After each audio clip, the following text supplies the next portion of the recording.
This sitting is resumed.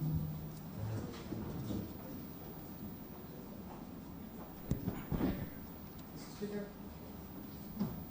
vote papers. Papers. Or any other government business.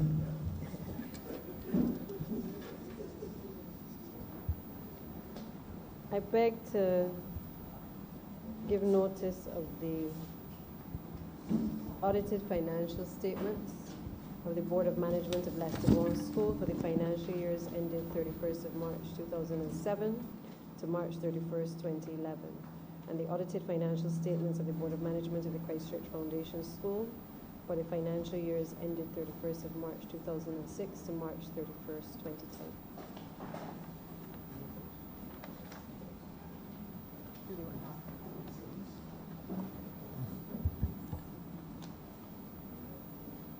I also beg to give notice of the annual report of the Air Transport Licensing Authority for the period April 1st, 2013 to March 31st, 2014, and the annual reports of the Air Transport Licensing Authority for the periods April 1st, 2014 to March 31st, 2015, and April 1st, 2015 to March 31st, 2016.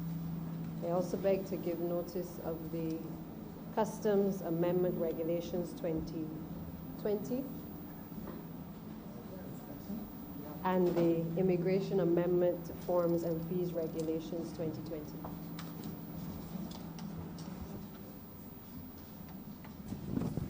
Government notices. Most of the bill.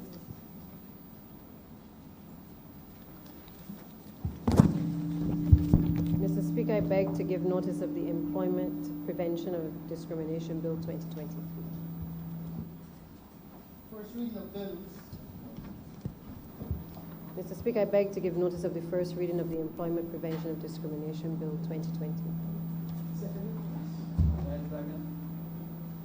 The question is that the aforementioned bill be read here first time. All those honorable members in favor, please say aye. Aye.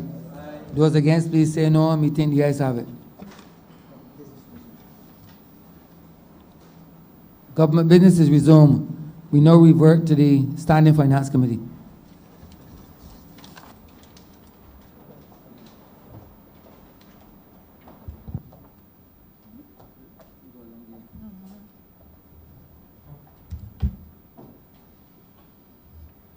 Standing Finance Committee resumes with Head 34.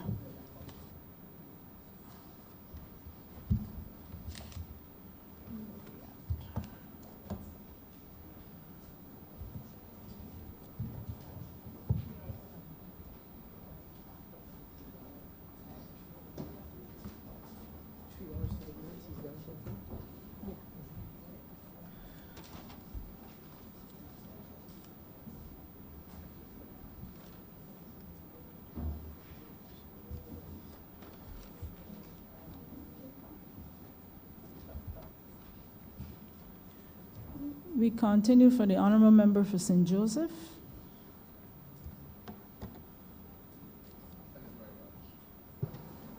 Thank you very much. I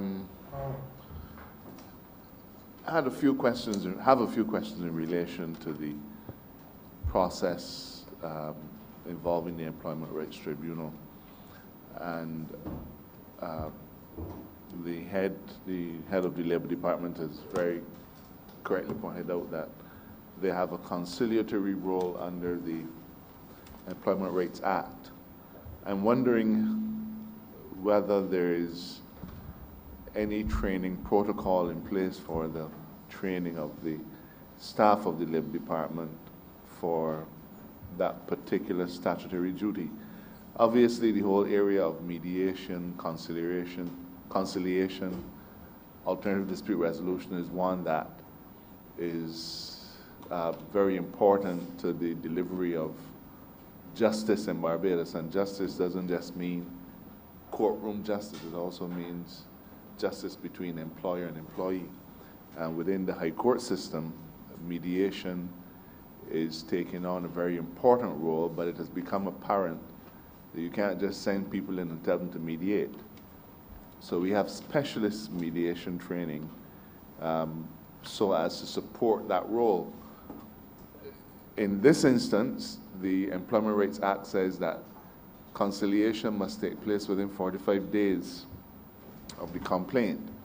And I'm aware that in some instances, your department is attempting to do conciliation 5 years after.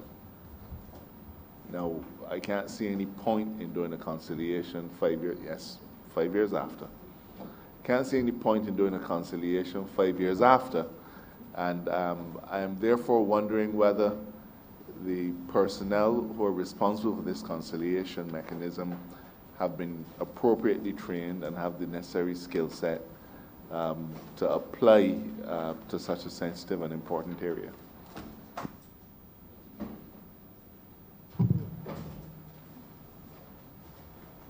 Madam Chair, the question regarding training protocol for it would be the labor officers within the department is the labor officers who manage and administer the conciliation process.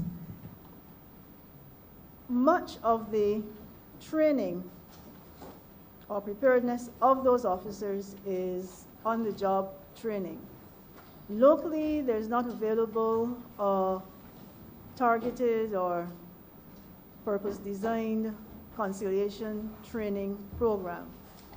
And for that reason, we have engaged with the International Labor Organization in the past, and most recently during the latter half of 2019, to put on a special, I think it was 1 week training program, utilizing the skills of a former chief labor officer and also specialist team from the ILO to take the officers through the paces of conciliation. And at the time, that course was open also to workers and employers' representatives. In addition to the assistance we may get from the ILO from time to time, the department has in the past, maybe over the past 10, 12 years or so, have made use of a private sector entity, but not a Barbadian entity, the Stitfeld Handy Group, where they offer on an annual basis alternative dispute resolution training, and that has proven also to be helpful, particularly for newer officers. Another factor that we need to bring to bear as well is that there has been some retirement and staff changes in the industrial relations section. And as a result, the officers there, of the 9 officers, the 9 labor officers we have, approximately half of those officers would still be categorized as relatively new because the learning curve for the technical officers in the department is pretty long. In under a year, it is not likely that you can get a person to perform a conciliation role or safety and health role for that matter at the level that would be desirable.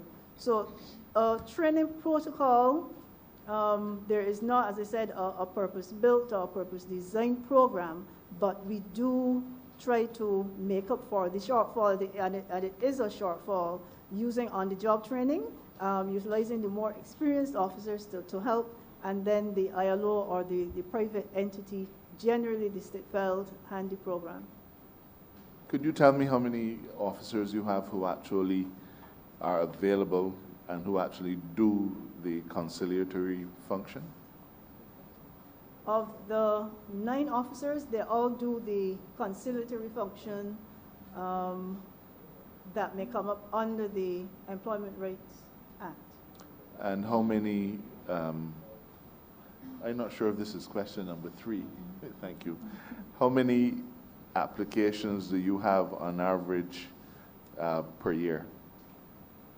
This would be, sir, applications for Well, the process conciliatory is that a person who considers himself to have a complaint against an employer will apply to you, won't they? Yes. And it is that at that point that the section under the Employment Rights Act is triggered, requiring to do the conciliation within 45 days. I'm concerned about the backlog and the delays in having that conciliation. So I'm trying to find out how many, if you have 9 officers doing conciliations, how many applications did you have, for example, in 2019? Or put another way, how many conciliations did you do in 2019? I don't have that statistic right to hand, so I wouldn't be able to give that exact figure right now. If I can join the conversation, just to say that one of the reasons why we continue after the number of days in the statute to attempt conciliation is to continue our efforts to reach resolution so as not to put an inordinate burden on the Employment Rights Tribunal. And the number of labor officers that we have, the number of calls that we get for what might be considered more routine questions, queries, challenges, is one of the things that hamstring us a bit. And I go back to repeat that we will have to intensify, and we will be intensifying our efforts in putting more information in the public domain so that we don't get as many. Hopefully over time the number of calls will fall so that labor officers can devote more of their time to actually working on the conciliation that some effort needs to be put into, rather than answering questions, the answers for which could probably be otherwise provided for those persons who need the answers.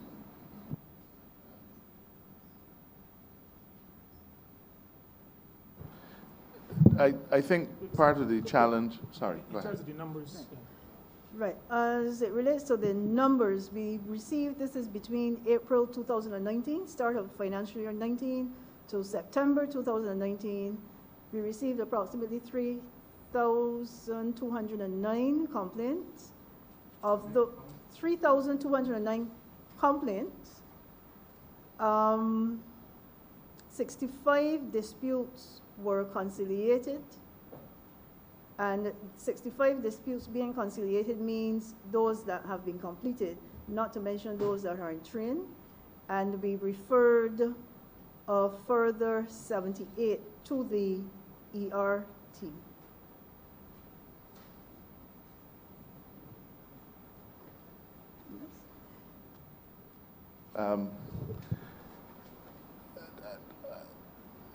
I think that the whole point about the Employment Rights Tribunal is to move things through swiftly.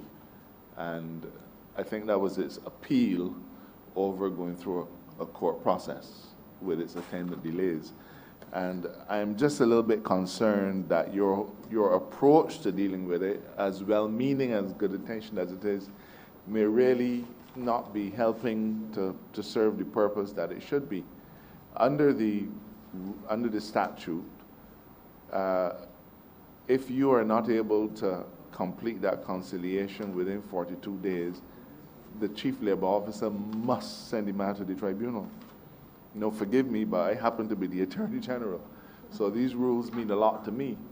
The law says that you must accept in extenuating circumstances. It says you shall make a report to that effect to the tribunal. Now, I understand the minister's concern because the tribunal is having challenges with space to have hearings and so on, sharing a conference room and things of the sort.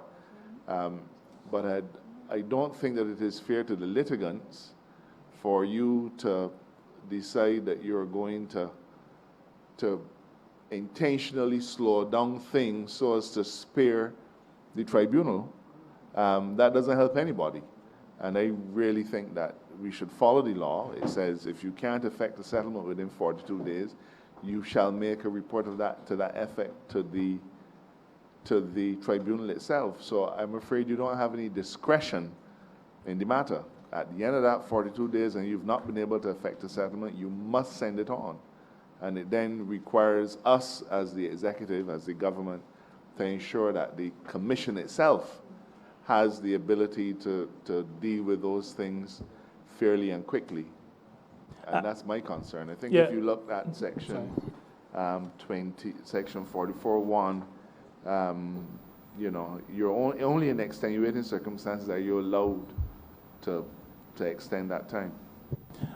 Thank you for raising that, Honorable Attorney General, because it speaks to, you're talking about justice for the litigant, you're talking about speed, and I would want to suggest that given the current structure, you identified a number of the constraints that the Employment Rights Tribunal has. Given the constraint, some of what we do is in an effort to speed up the process, even though I have to admit, as you correctly indicated, that we may be going a little bit against the law because we have 200 plus cases before the tribunal. And given the limited time and space, and, well, I'm going to speak to that a little bit later, it sometimes, in my own view, is better to continue the conciliation process as it relates to time that it's going to take. Now, moving though to the Employment Rights Tribunal itself, you identified the space constraints.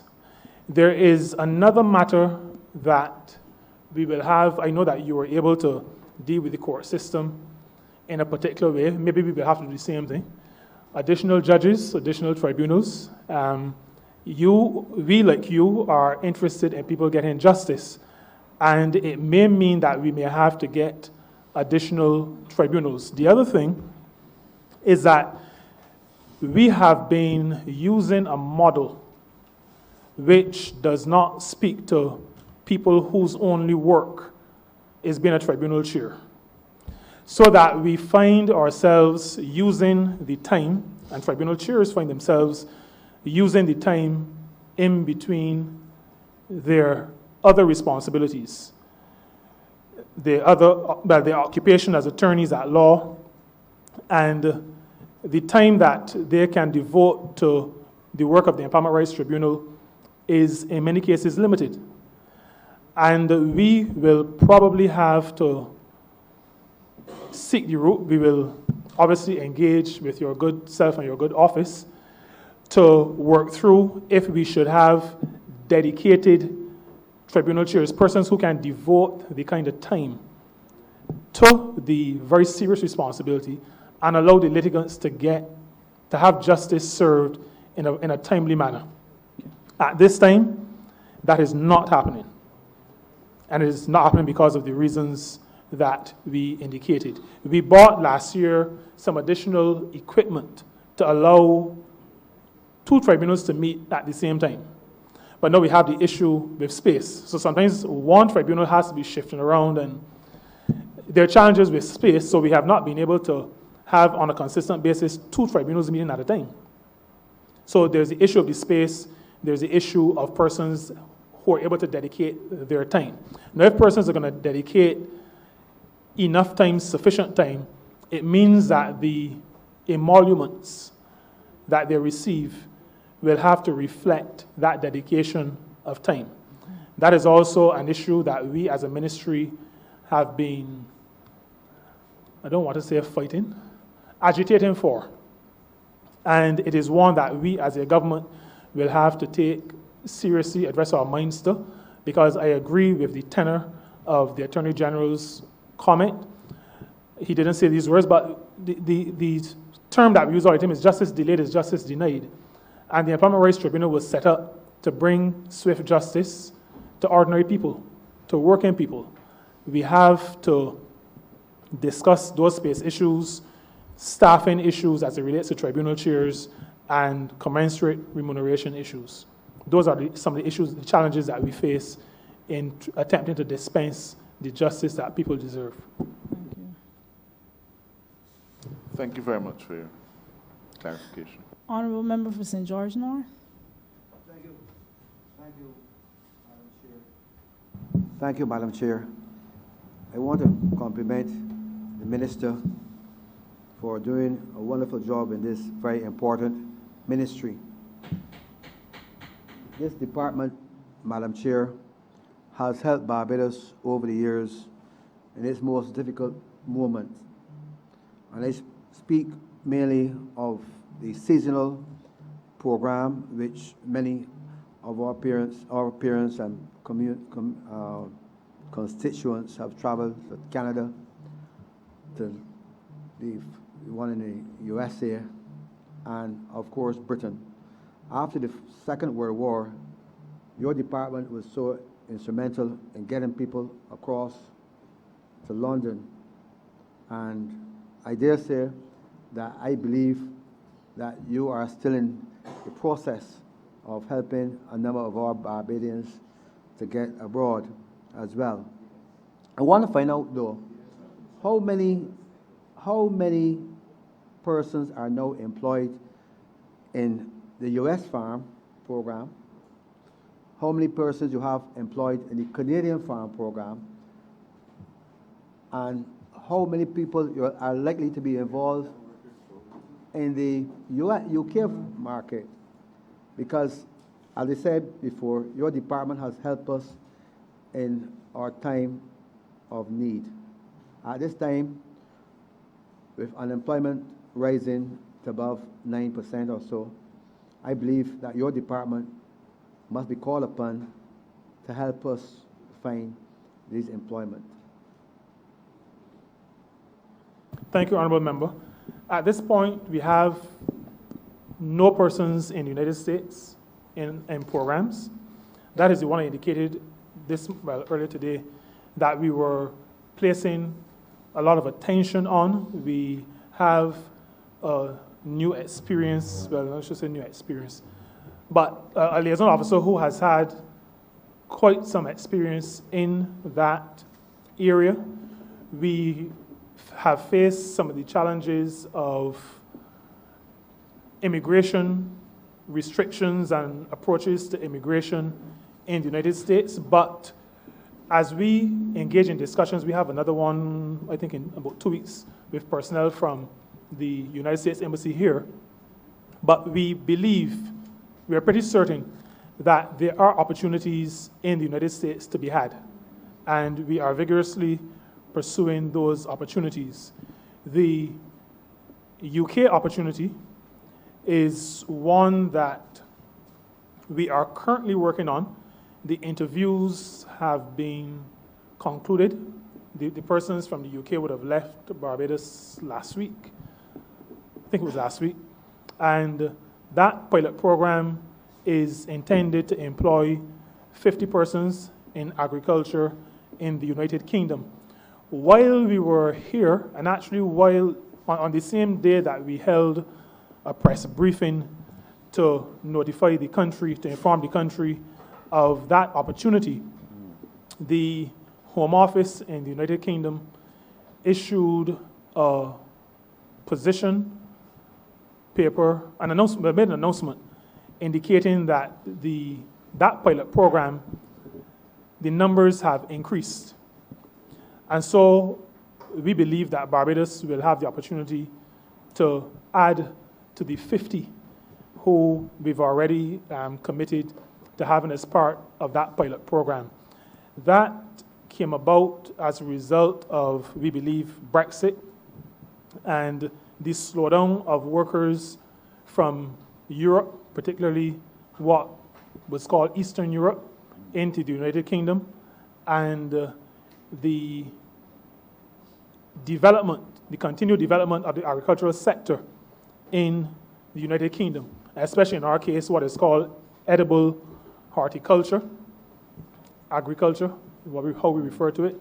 So we believe that there are additional opportunities to be had in the United Kingdom market.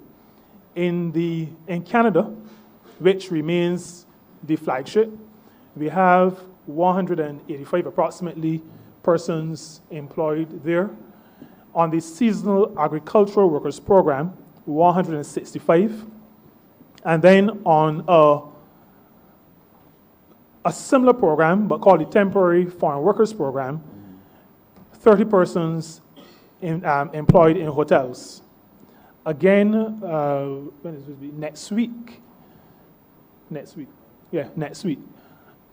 A hotel that we met with while we were over there last year, will be, personnel from that hotel will be coming in to interview persons. They recognize that there's value in workers from Barbados, and they're coming in on the 2nd of March to interview workers to be employed in their establishment in Ontario. So we are maintaining that program and being aggressive in expanding that program. We recognize that you, Honorable Member, that I've said to existing and potential Honorable Member, you're employers. now on 4 minutes of your answer. Sorry, I just wanted to say that we've indicated to those who we consider our partners, because we consider this to be a relationship that we are building with potential employers, and we have shared with them that we have good workers to offer, and they can benefit just like our workers can benefit. Now, when they look at your estimates, I do not see any figures at all in here for your travel abroad to solicit, for the Labor Department, to solicit help from foreign employers. As I said before, this department has been the flagship on helping Barbados over the years. It helped Barbados after the First World War. It helped Barbados through the years. If you look at a country like Jamaica, like Mexico, like Philippines, the Labor Department is proactive in finding employment for a number of workers, those persons who have been laid off in the country. And therefore, my view is that your department then has to be at the forefront in finding employment for those persons who have been laid off. So I want to find out what it is in your estimate here that you have to show that you are going to be proactive in finding employment for our people. Do you have a figure in here? There is under the subprogram 422, sorry, under operating expenses, there is a sum of money in there. Now, Honorable Member, I cannot say to you that it allows us to do everything that we would want to do. I, like most other members who have the privilege of leading ministries, continue to be cognizant of where we are as a country in terms of financial resources. So we have to be very strategic in terms of our outreach. But we have included sums there that will allow us to go out and solicit opportunities for our people. I think I mentioned this earlier. I come out of a background where to do business, you have to be in people's faces and you have to build relationships. Yes. And we are taking that approach. We are also aware that you have to creep before you walk, especially when funding is not plentiful. And we have taken the approach that we're going to do this on a rotating basis, so that 1 year we'll go to one destination, but the big three for us would be Canada, United Kingdom, hopefully the US, and based on the conversation earlier, sorry, what did I say? Canada, UK, US. Now, there's also going to have to be some activity in terms of our moving around in the northern part of South America, that is to say Guyana and Suriname.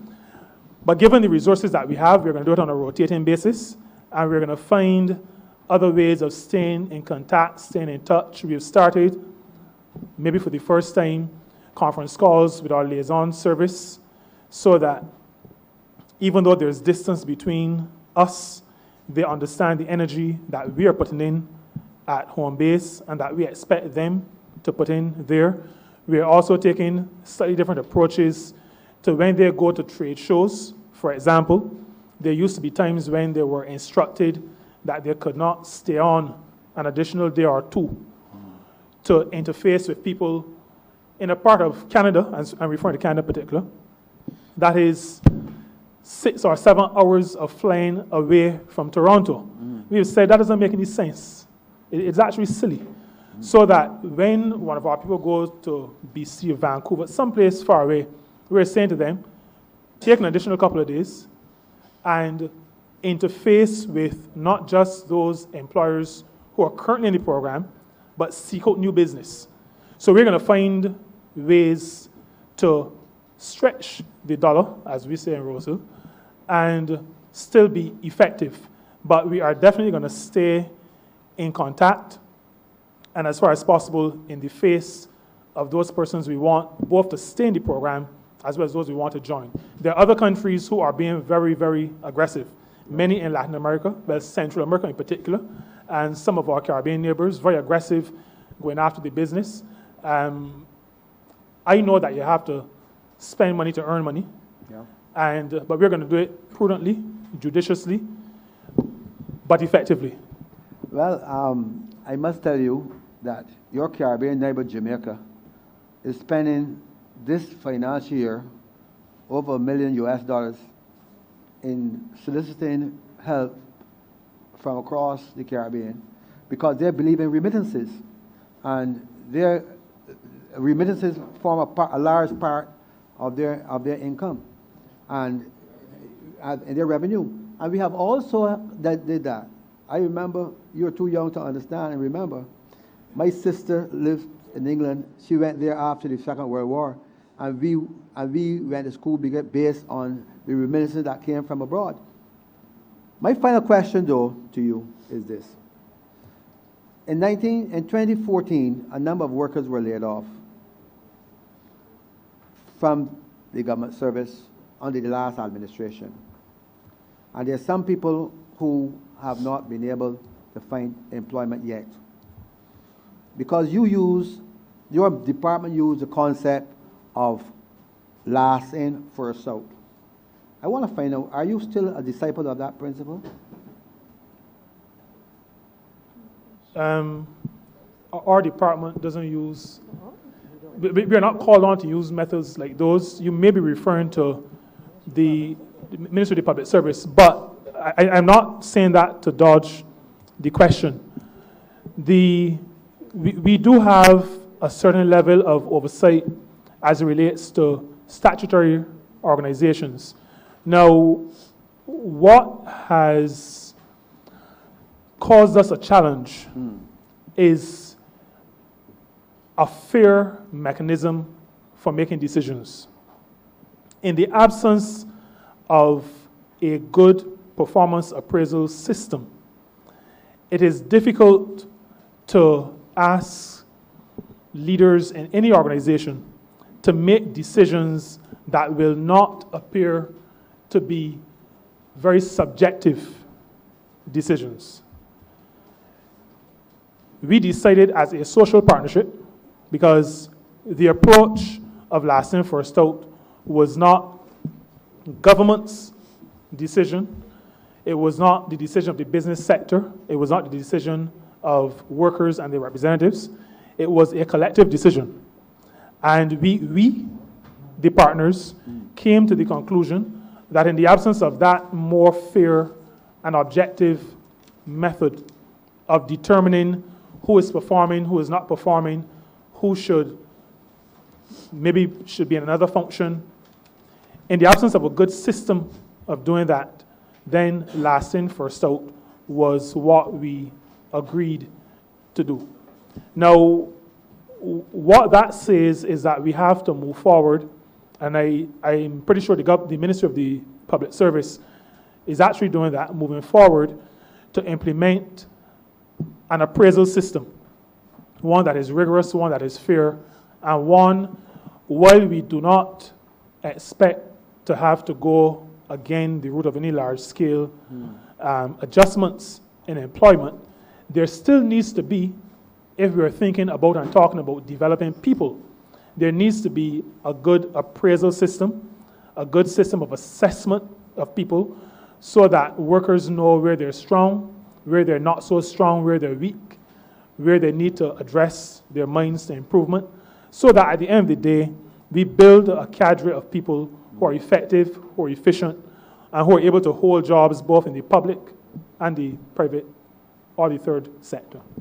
But if that's your principle, because I did ask you if you subscribe your department, subscribe to the principle of last in, first out. And if you subscribe to that principle, is it not true then that those persons who go off and the employer has vacancy will be the first to come back on? Because I am aware that there are several persons within my constituency who were laid off in 2014 that have not been reemployed, both in government as well as in the private sector. So your department must be held accountable when this thing happens. But permit me, honorable member, I don't know if I'm out of order to disagree with you. Yeah, of course. If I am out of order, then I withdraw the statement. But to say to you that this ministry does not hold a position on those matters, or remit is to facilitate employment of people and to facilitate the development of people, particularly workers who can contribute to their own well-being and to the well-being of the country. We agree, and all social partners agree, that those who have been retrenched, separated from employment in the public service, should have first opportunities to be re-engaged. And that is one of the reasons why when we hear from the Ministry of Innovation, Science and Smart Technology on the modernization program, you will hear that some of those persons who were separated from employment have regained employment. We are also going to be supporting the efforts of wider government for the engagement of persons who would have been separated from the Ministry of Transport Works and Maintenance. As the construction projects come on stream and intensify, we expect that they too will have, let's say, pride of place in terms of opportunity to be re-engaged. The one thing a democratic society, though, does not do is to insist that any employing organization take a particular person to work. That is something we cannot do. We are not a command economy. Our society has not evolved in that way, and so we encourage, but we do not dictate to employers who they can or cannot employ. Thank you. Honorable Member for St. Michael West Central.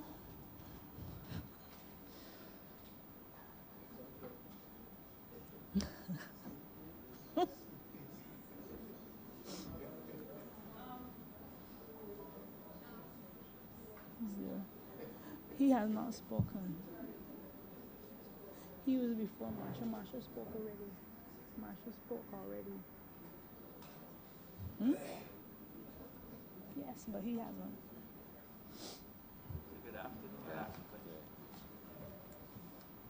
Good afternoon. Thank you, Chair. I want to go to obviously program 420, and obviously the Labor Department has a role, and certainly your ministry has a role in introducing legislation and also for the benefit of both employer and employee. Chair, I'm not hearing clearly. Just, we can't hear you. Getting some noise right here. Yeah. Is that better? Okay, thanks. No, I was making the point that I'm referring to Program 420 within the Ministry of Labor. And the issue here that I have, and perhaps you can help me to understand how you plan to deal with it if you intend to do so. But we have several pieces of labor legislation scattered across in different statutes. We have the most recent one that comes to mind with the Employment Rights Bill. You also have the severance. You also have holiday with pay. You have the Protection of Wages Act. In other Caribbean jurisdictions, sometimes you might even find they have a code of labor. We don't have that here. But I would like to perhaps understand if your ministry, sir, is thinking about going the route of perhaps harmonizing labor legislation and bringing it into one place. Because obviously when we go forward with other pieces of legislation, there will come a time when we will have to look at responsible reemployment. The whole issue of retirement and the issues associated there that I won't go into this afternoon. Perhaps legislation to deal with part-time and this whole business of the contract for service and contract of service. So I don't know, Minister, if you or your officials will be in a position to perhaps tell us if you are preparing to consider any harmonization of local labor law. And I'll come back. All right, thank you very much, Honorable Chair. I'm going to take it only because it more speaks to policy. We've recognized the move across the Caribbean toward the labor code. We've also heard from the International Labour Organization, their Caribbean office has been encouraging us to go that route as well. We have not spent a lot of time putting our minds to the discussion, even though we have mentioned them ourselves on a few occasions.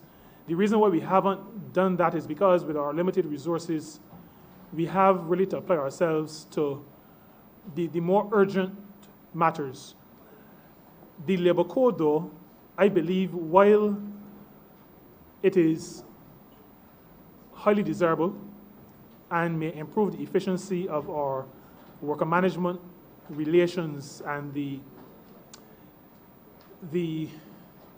legislative underpinning of that, it is one that we have had to put as a medium-term consideration as opposed to an immediate consideration. So there are a number of pieces of legislation that are already there. Safety and health at work, for example, that we have spent quite a bit of time getting the regulations to work, because if we went to labor code, we still need the regulations for that. A labor code would include discrimination. So that kind of work still needs to be done.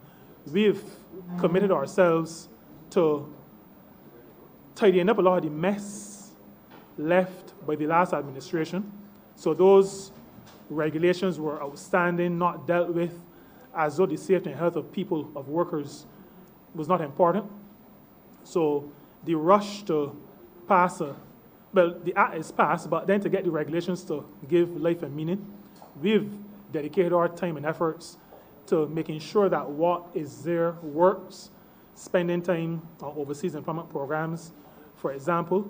But the labor code is definitely something that we will have to look at, because that harmonization for us will constitute the next level of efficiency and effectiveness. Having everything in one place, changes to one aspect feeding through to all the other aspects that it touches. That is the next stage, and we will be addressing our minds to that in the not too distant future. We will also, as we do that, we've been promised assistance from the International Labour Organization in our efforts in that regard. And so once we're able to dedicate people and time resources to it, then we will push ahead to have that labor code sorted out once it is the will of the cabinet that we go in that direction. And just, Madam Chair, the issue of, a couple of constituents asked me to ask this question, the whole issue of a contract for service or a contract of service. And I don't know if, in terms of a policy position coming out of the ministry, because obviously we know the distinction. For those who practice it, we know the distinction. But what is really causing, obviously, some constituent stress is that oftentimes you need a job, you want to have a job, but then you get into an arrangement. And oftentimes the arrangement, only at the end, sometimes people understand what has taken place. So perhaps, Minister, your officials could perhaps tell us if there are any policy positions under consideration at this time to facilitate perhaps knowledge for those out there who would perhaps enter such arrangements not understanding what happens at the end. And I don't think I need to go into explaining what is the difference between a contract for and a contract of service. But perhaps, Minister, you could enlighten us, and I'll come back again. All right, I'll ask the Chief Labor Officer to speak to one of the approaches that we're using in that regard. Madam Chair, in looking at the contract for or the contract of service, the Employment Rights Act since 2013, when it was proclaimed, has at the first schedule what we can refer to as a template of the key factors you can consider when you're trying to determine if it is a contract of or a contract for. The template is not exhaustive, and each case will still turn on its particular facts. But some of the factors it would address would be, is the employee asked to give personal and exclusive service to that particular employer? Is the work carried out within fixed hours? Who provides the tools? What is the nature of the remuneration? The age-old, who looks after the NIS deductions and payments? So those are some of the things that go into helping determine whether it's a contract of or a contract for. And that is something that can also be determined if it is a matter that needs to come before the department en route to the ERT, the Employment Rights Tribunal.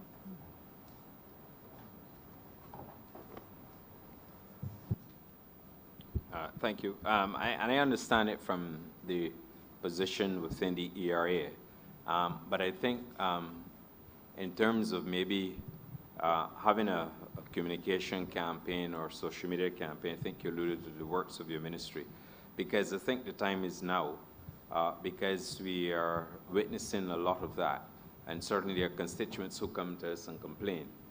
They don't go into a lot of the legislation. I understand the legislation as well. It speaks on the acid test you have to apply in respect of qualifying whether it's a contract of or contract for. But maybe the ministry perhaps would want to consider how best they can maybe strengthen aspects of labor legislation to ensure that this is known to all and sundry, because despite it is within the ERA, the Employment Rights Act, I am aware, because it was drawn to my attention by one or two constituents, of practices that could effectively speak not to a contract for, but a contract of service. And sometimes so maybe I will leave it there in respect. I don't know, perhaps, if maybe the time has come where, since we have Thomas numbers, that perhaps that could feature prominently in terms of isolating, in terms of the contract for service in the context of an employment arrangement or a non-employment arrangement. But I will leave it to the planners to think about it, but it's something that is creeping in, and it is something that we have to monitor. Otherwise, it will have implications for us, but even national insurance, it will have significant implications for a national insurance scheme, because you may have a lot of people at work, but then you don't see the level of contribution income coming in. But I'll leave it there because I think it's something we could discuss. But I also want to go quickly,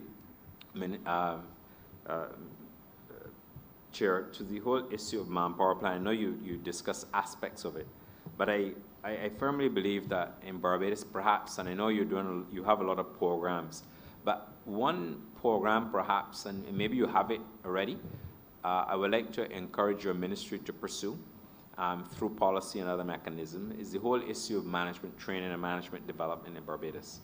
I believe it is something that we can all contribute. I know that there are companies that have management training, development programs, etc.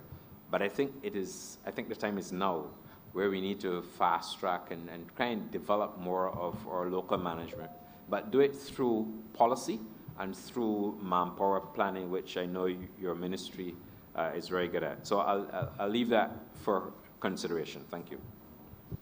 Thank you very much, Honourable Member.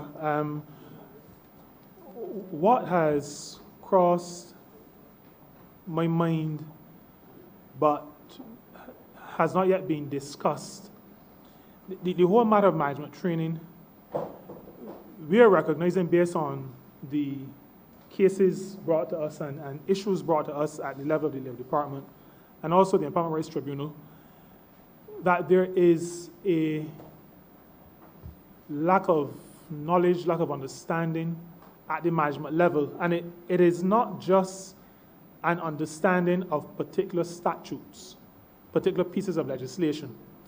There is, in my view, and I think in the view of a number of other people, a weakness in our country at the middle management level, a serious weakness.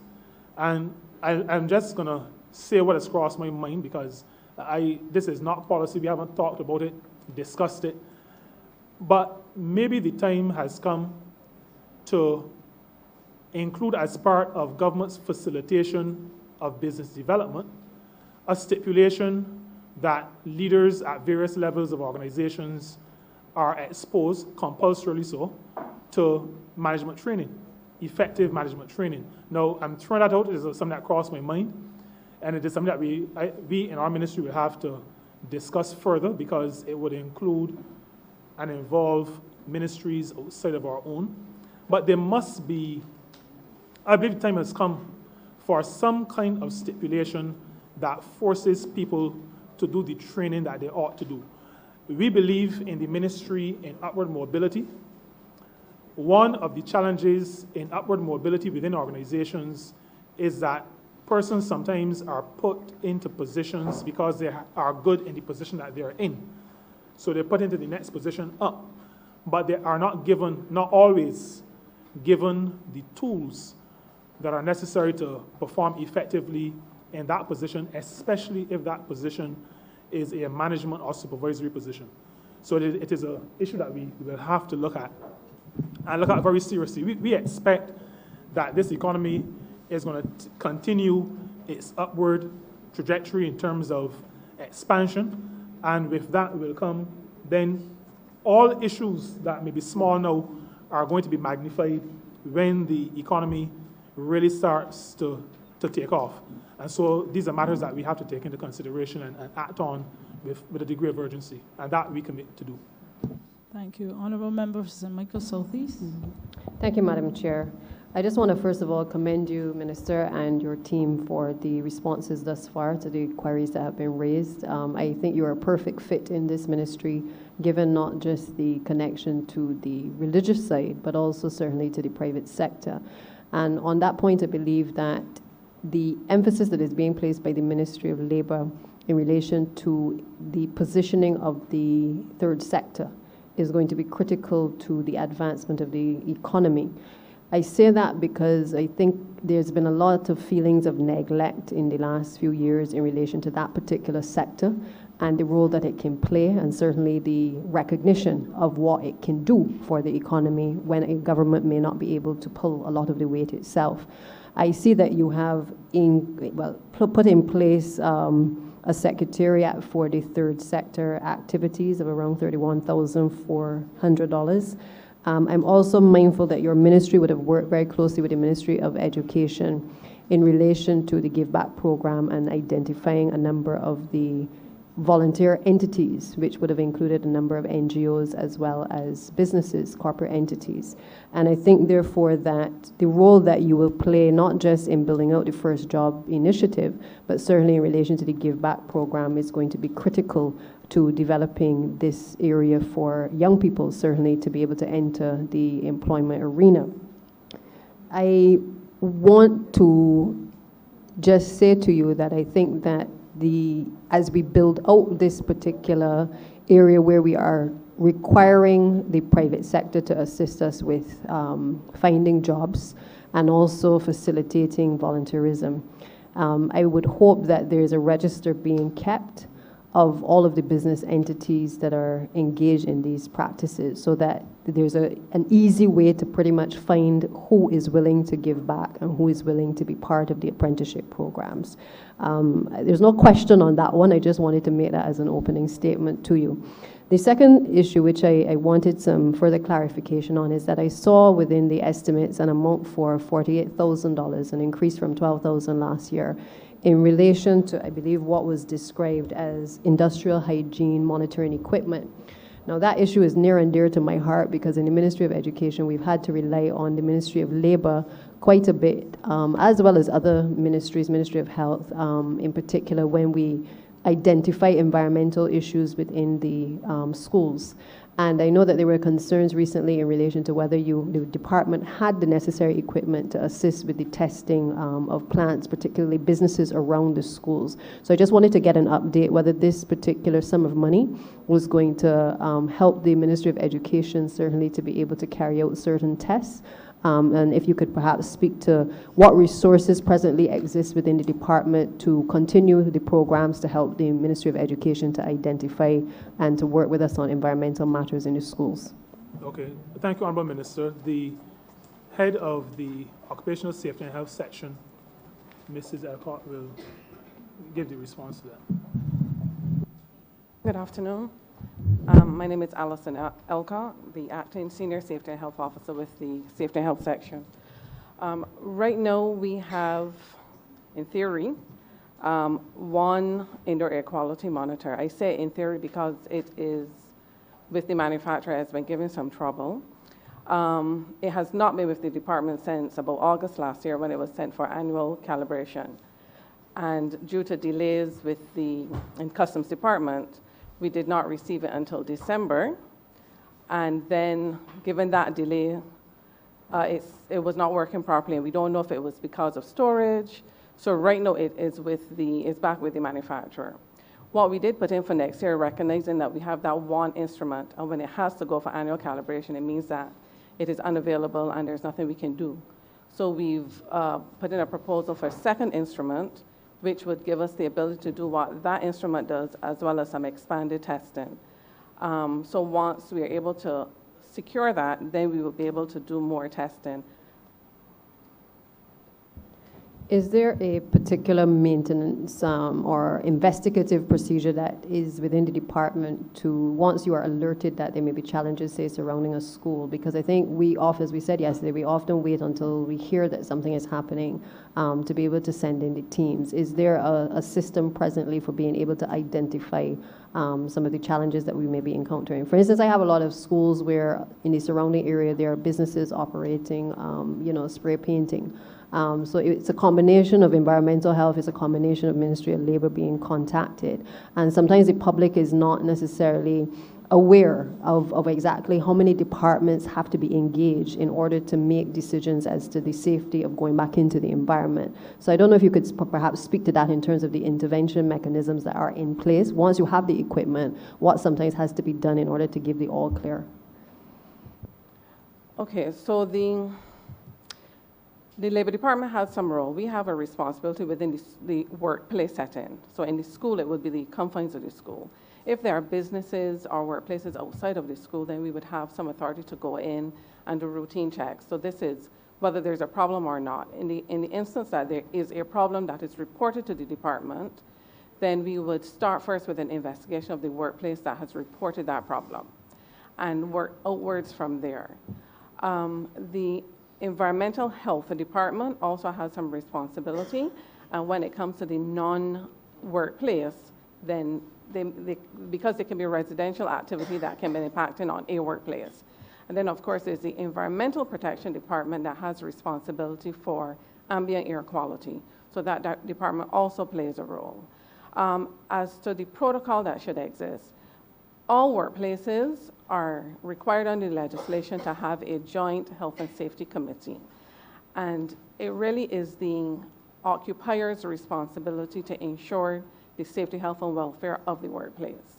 The Labor Department is available to provide assistance wherever that is practical and reasonable. So what we encourage workplaces to do is to have that safety consultation mechanism in place, which is made up of half management and half employee representative. And they proactively conduct walkthrough inspections of the workplace from time to time so that problems can be identified early, encourage workers to report concerns, to report issues, so that they can be addressed early. One of the main challenges has to do with the lack of maintenance, or maintenance not being done in a timely manner. And that's not unique to the public sector, but that's one of the challenges that we observe. So by the workplace taking the responsibility that is required under the legislation and being proactive in doing inspections, they may be able to identify problems early, which can be addressed. And where it goes beyond the workplace's ability, then the Labor Department is there to assist and to help in the troubleshooting, not to find the solution to the problem, but help in that process. And just finally, ma'am, thank you very much for that response. And just finally, I think the ministry is also going to benefit from the former chief education officer now being the permanent secretary. And no doubt her background as a trade unionist, as well as the familiarity with education and the sector, I think minister will serve you well in the years ahead. That said, the permanent secretary is also well aware of my previous concerns in relation to data and the collection of data, not only within the Ministry of Education, but with the Ministry of Labor, as it relates to young people who have left Barbados, or just persons generally who have left Barbados to study, who have either received scholarships or exhibitions, or persons just generally that we send overseas for national development scholarships. And being able to track where those persons are, because I think that has a large part to play in how you determine whether those persons are going to come back to Barbados and the opportunities that are created by the respective ministries as well. So I don't know if discussions have taken place already in relation to how we start to plan for those young people, but I know in the Ministry of Education we are taking steps to capture the data, which I hope then can also be shared with you. But I think you will also have to put in place mechanisms to identify those persons and to really work with all of the respective ministries to identify where are the niche areas, or where are the areas in terms of labor across the various sectors that we as ministers should be identifying, even for national development scholarships as well. The permanent secretary wants to speak to her former minister.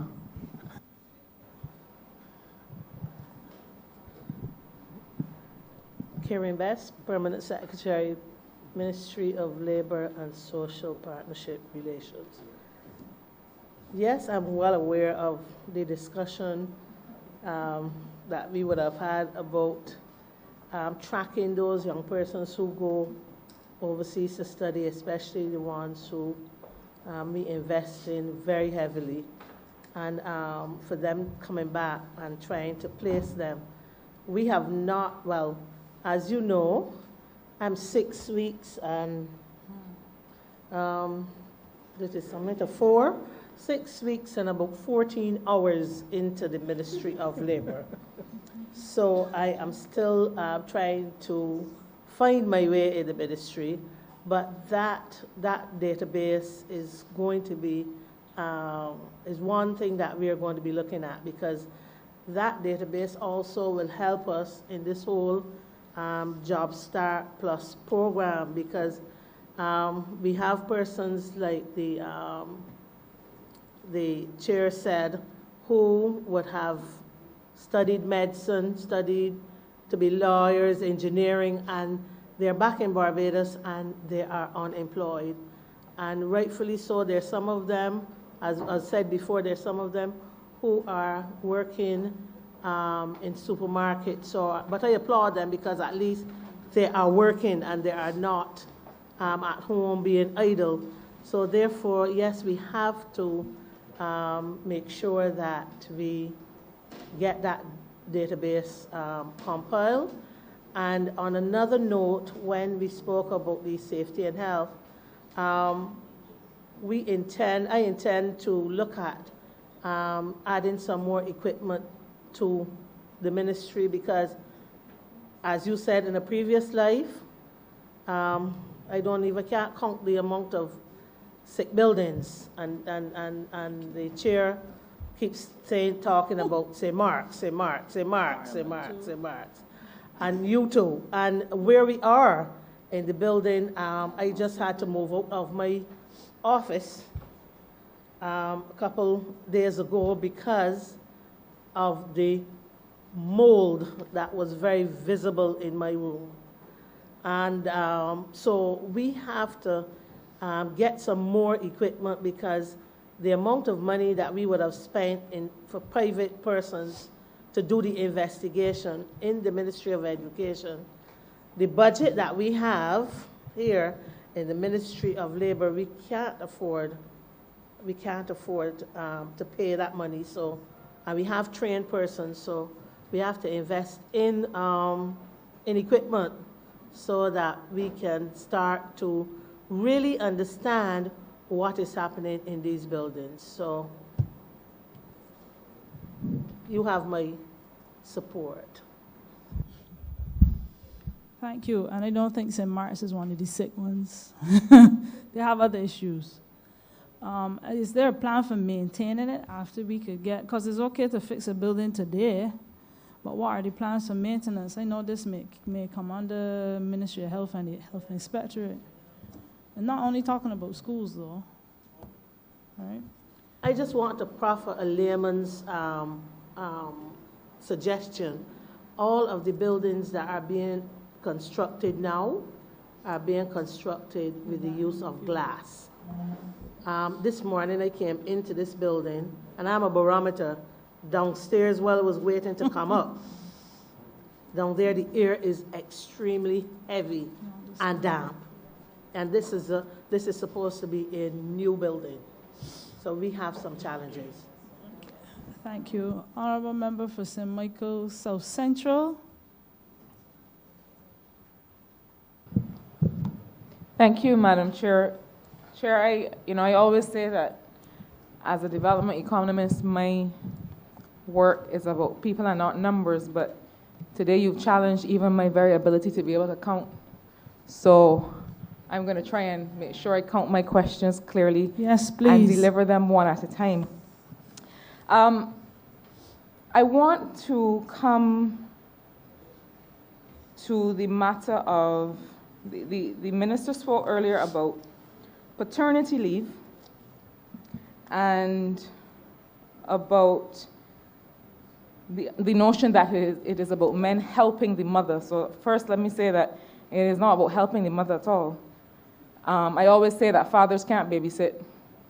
It's not babysitting because you're the father. So you're not helping the mother, you are doing your duty as the father. But I support the work on sharing the care in households, and I think the paternity leave goes a very long way to be able to do that.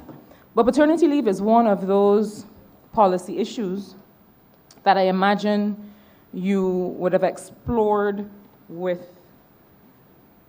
in the context of the Social Justice Committee. I note the Secretariat for the Social Justice Committee, your Program 40, Subprogram 23.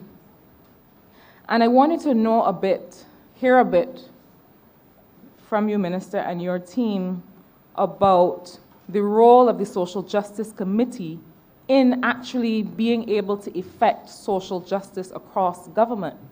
Now, this is a small allocation.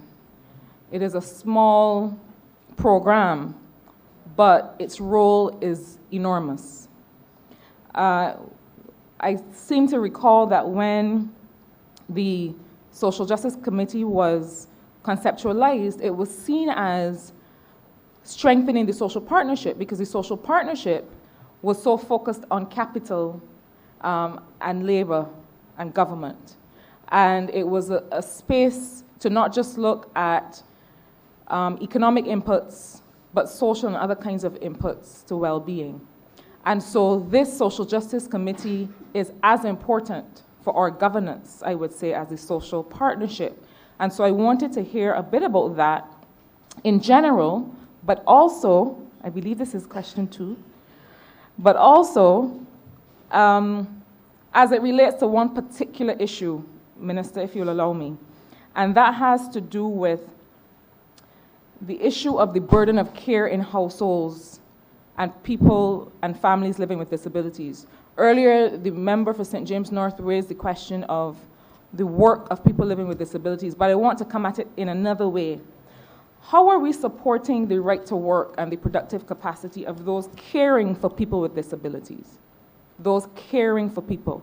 Because I use as an example a very bright, very engaged young woman in my constituency who has a son with autism and who, like many others caring for people with disability, finds that she does not have the space and the time to work because it is in fact different perhaps from caring for children or caring for elderly parents. Because the truth is that when your child or loved one is living with a disability, it's not just anybody you're going to let come and take part in that care. So in the context of the Social Justice Committee, what is the work of how are we mainstreaming social justice across ministries, and in particular with respect to those who are carers for people living with disabilities? Thank you very much, Honourable Member. The Social Justice Committee, as you indicated, and we have been very clear at the level of the committee to indicate that it is not an adjunct to the social partnership. It stands in its own right. The Cabinet has agreed to the policy position that sees the committee reporting directly to Cabinet, but also reporting and sending submissions to social partnership if it is something that the existing social partnership should be addressing. The matter of mainstreaming the Social Justice Committee and its work is one that I'm thankful for the opportunity to raise this at this level. The position of the Social Justice Committee is that every policy initiative of government should, the government policymakers, let me go back to this, let me say policymakers, so ministers in government, those who lead in the development of policy. The Social Justice Committee is asking that policymakers share with the committee policy initiatives so that the perspectives of the various entities, areas of society have the opportunity to have an input into what those policy positions, what the final policy could look like. The Social Justice Committee is an excellent vehicle for getting feedback from segments of society that in the normal development of policy you may not be able to get outside of going to a town hall meeting, so that you have the perspective of men, of women, of children, of people living with disabilities, of social workers, a range of persons or segments of the society who can input on policy initiatives, so that the initiative, when finally crafted, has benefited from that input. And so the Social Justice Committee, and I'm making the call here now in this space, to ministers to share with the Social Justice Committee policy initiatives. Allow us, the committee is clear that it is not a policy-making body. So we do not approach the assessment of policy initiatives from the perspective of we are going to determine how this is going to look in its final iteration. The Social Justice Committee recognizes that it is a body that, from the perspective of National Organization of Women, gives an input that will see the final product benefiting from that input, from that perspective. The paternity leave, when we were in the developmental stages of that bill, that cabinet paper, we presented to the Social Justice Committee. Input was made where that is concerned. The Honourable Member for Christchurch South would have presented to the Social Justice Committee on the matter of governance, and the Social Justice Committee made input. Some members of the committee indicated that in the concept paper that was discussed at the town hall meetings, they recognized some of their input into it.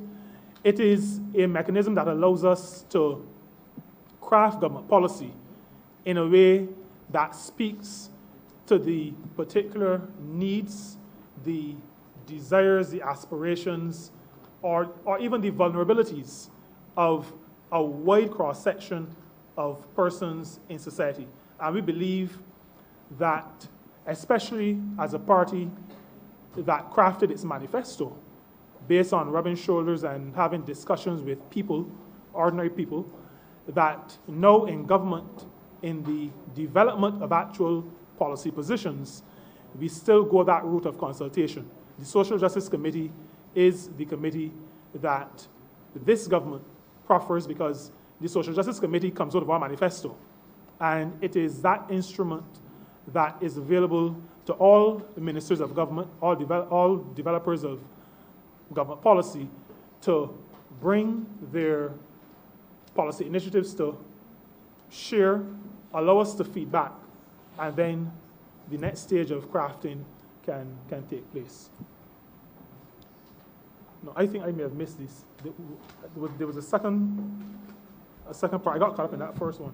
About carers of people with disabilities? Oh, okay. And how you're facilitating their work, their inclusion in the workplace? That is not a matter that we have spoken to at this point, but sufficient that you've raised it. It is one that we will speak to. We have spoken to issues faced by people living with disabilities, and I've raised with the Honourable Member for St. James North. As a matter of fact, I think we are supposed to have a meeting.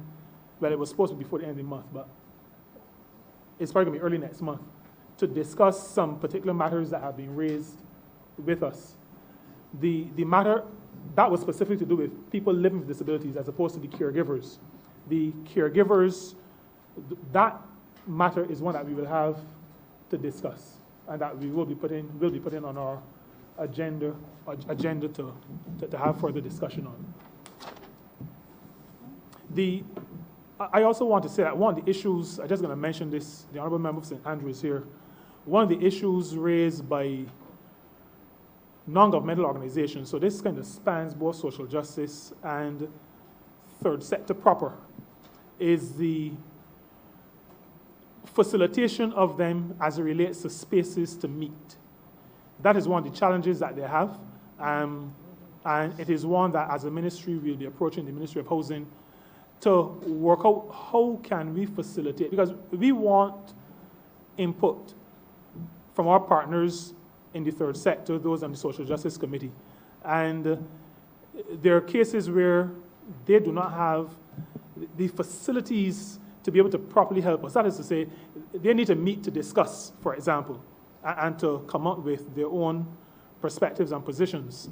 And one of the complaints they have had relates to space to meet. Now, that is an issue not easily resolved, but it is one, I just raised it because it is one that we're going to be also addressing as we move forward. Thank you. Honourable Leader of the Opposition.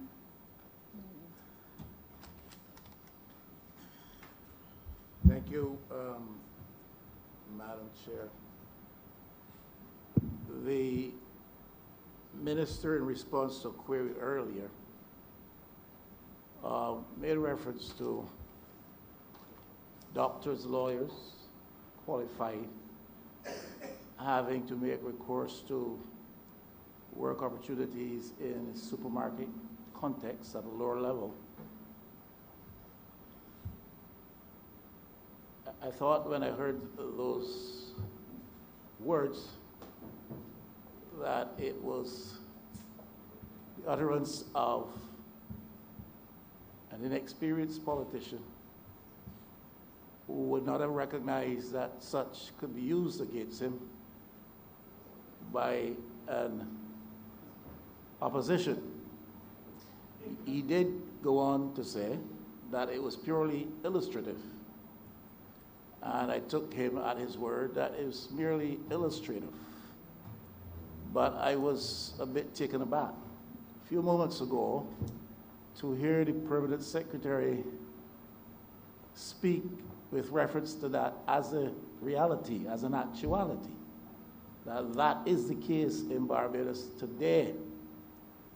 Now, whereas we may want to applaud those who have worked and studied hard in the institutions of this world, and having returned or come back to a situation where opportunity is not immediate, and I think the word you used, Madam Chair, was desperation. And desperation drives them to that type of recourse.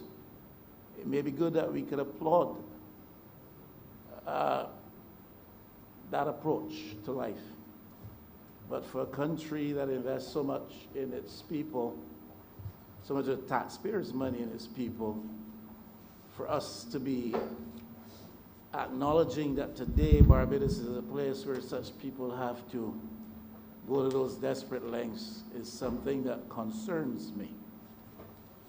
So it may in fact not simply be illustrative, it may have been illustrative as used by the minister, but I hear the Permanent Secretary suggesting that it is actual and not simply illustrative. My question, though, has to do more specifically with this. What is the Ministry of Labor, Social Partnership Relations doing?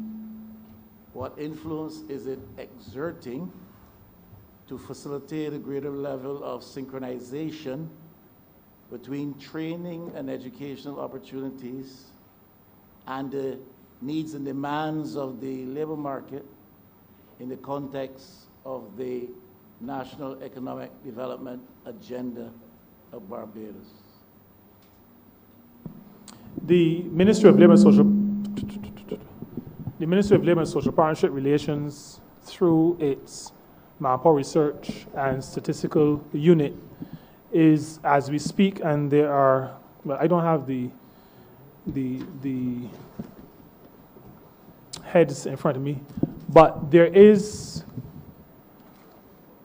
albeit slightly reduced, funding for that department to execute some research, well, to continue to execute research, because that department is continually researching. I know there have been discussions with there were to be discussions with the Ministry of Economic Affairs from the perspective of the Barbados Statistical Service to synchronize at that level the matter of getting information that would feed into the strategy or human resource development strategy, or meaning the country's human resource development strategy. So that organization, that department in the ministry, does the research. The human resource development strategy unit compiles that research after analysis along with the economists in the MRSU, and out of that comes the strategy for developing people generally, but workers in particular in the country.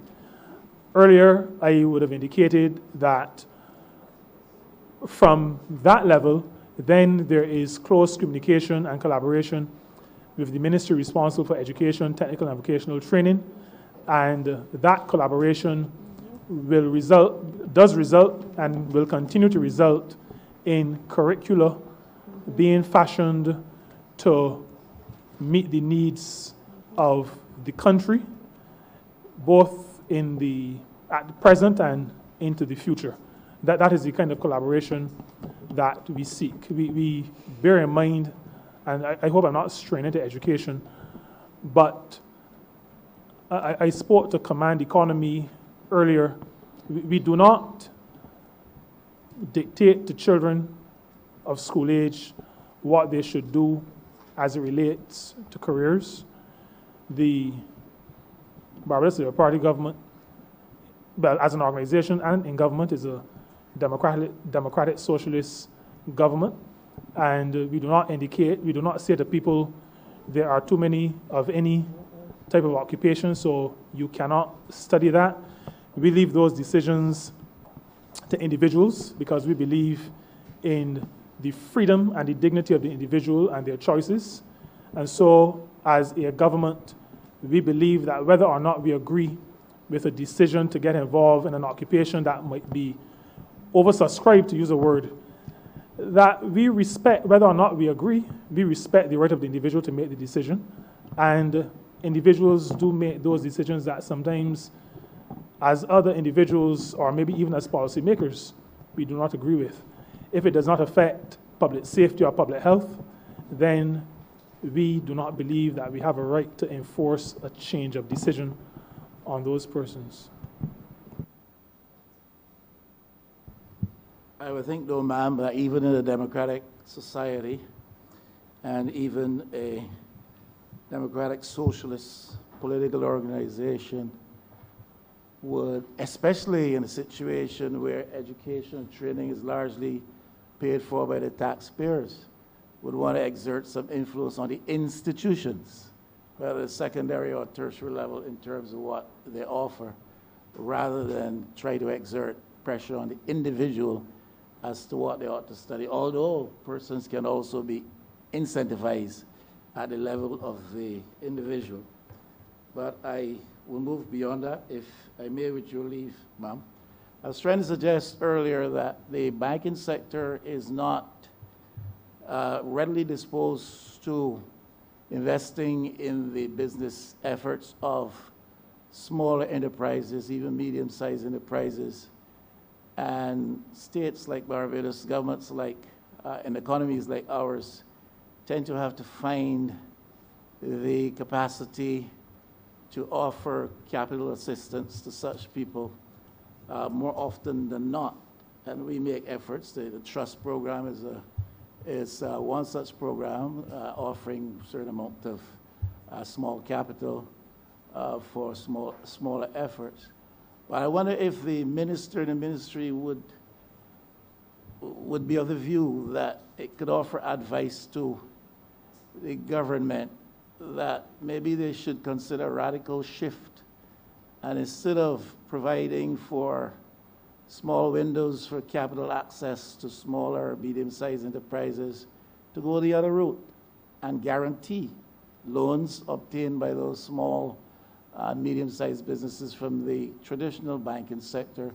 Maybe that would give the bank a certain greater measure of security, and at the same time serve the interests of these smaller business initiatives and entities, which will help to drive employment in the country at a time where government has to reduce its spending and where the traditional large-scale private sector financial institutions do not come immediately to the crease, because they come there mostly when government has something to offer them. And I just want to know the extent to which this minister and ministry might be willing to urge government in a radical shift. We provide guarantees from major entities, and we could refer to one or two in recent years which have been highly questionable. And we don't want to be controversial right now. We want to stick strictly to the point. And the point is, small businesses, medium-sized businesses can drive the employment situation in Barbados, but they have to find capital. Can government perhaps be encouraged to make that radical shift to the position where they guarantee loans, access to capital from the traditional banking sector? Thank you very much, Honourable Member. This minister, in speaking to matters that fall within the portfolios of other ministers, offer suggestions and advice not in these places, but in places we refer to as the cabinet.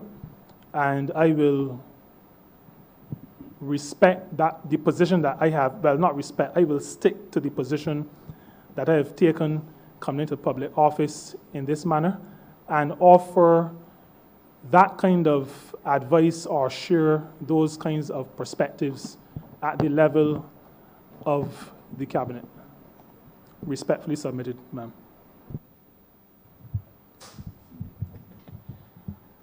I do understand that response, Madam Chair, and I'm not totally surprised by it, though a little disappointed with it, because I'm not encouraging anybody, any minister here, to divulge any matter of confidence in the context of collective responsibility that is brought before the Cabinet of Barbados.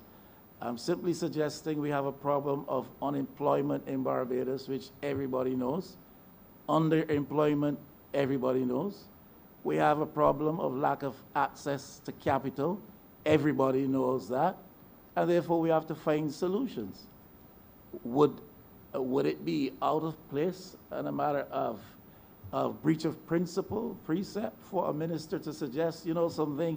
That is something we could possibly consider, and I would not mind putting it to the Cabinet. But I accept the answer which is given. I have another one, a third one. It has to do with productivity. Now, I raised this matter of productivity recently in another forum, and there were attempts to chastise me and tutor me on these matters, but that's all right. When the economy is in a healthy state, we have often heard the lament that the upward movement of wages in a context where productivity is low is a very bad thing for the private sector and for private interests or for private capital. Wages are going up, but people are not producing. That's what we have heard. I'm not suggesting that's the case. I'm saying that's the lament we have heard. Now we are in a situation in Barbados where wages have been static, hardly any movement in a context where cost of living, taxation, everything else have been skyrocketing. And yet, we anticipate that there's going to be economic growth. You will not have economic growth unless there's a raise in the level of productivity. So a lament comes when wages are upwardly inclined, productivity is low, but we expect productivity to increase in a context where wages are static or on the decline if you take into consideration the increase in the cost of living around there in the context of those wage things.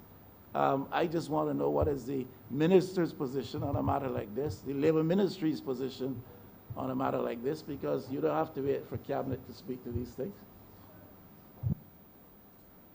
Honourable Member, just let me repeat something that I said, I think, 3 times earlier, and that relates to minimum wage. That is one area that this ministry has a certain degree of responsibility for, in terms of policy positions. We recognize a number of things. We acknowledge that on coming into office, we almost immediately gave a pay increase to public servants. We also called on private enterprise to give pay increases. And I can say to you, Madam Chair, that as Minister of Labour, responsible for labour and conciliator in now two disputes, which included the matter of remuneration, that in both of those instances, there have been pay increases. I am also aware that those are not the only 2 situations where there have been pay increases. So to say that there's not been, or to suggest, maybe not to say, but to suggest that there's been no pay increases is not accurate. But the second thing is that, or the next thing is that besides actual pay increases, there's been increases in reverse tax credit. There is there is a income credit that is also being put into place so that persons who pay tax up to a certain level get those taxes back.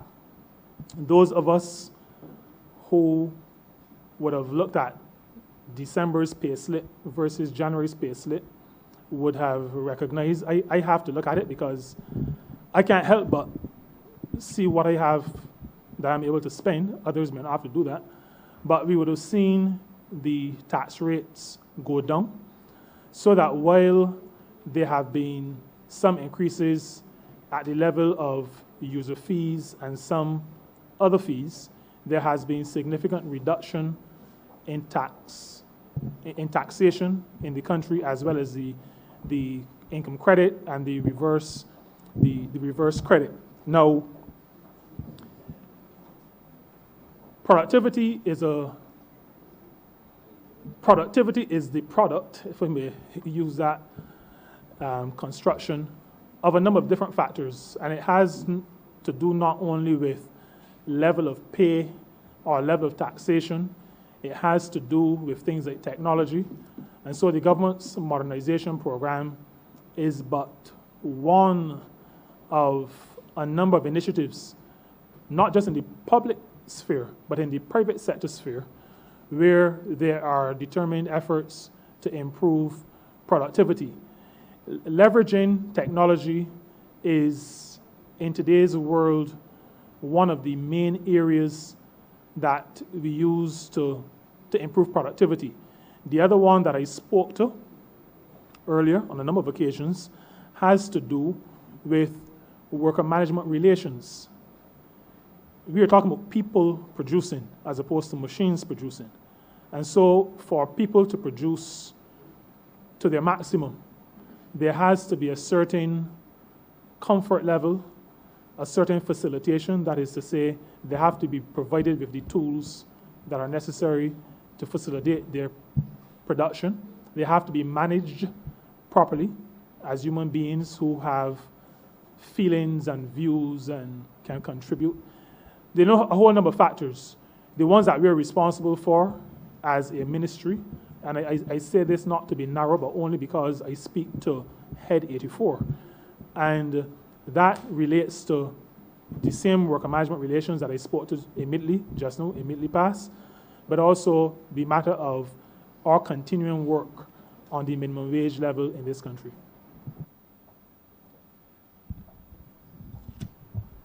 I don't have it. I know I've exhausted my 3 questions, but just to respond, if I may, Madam, with your leave.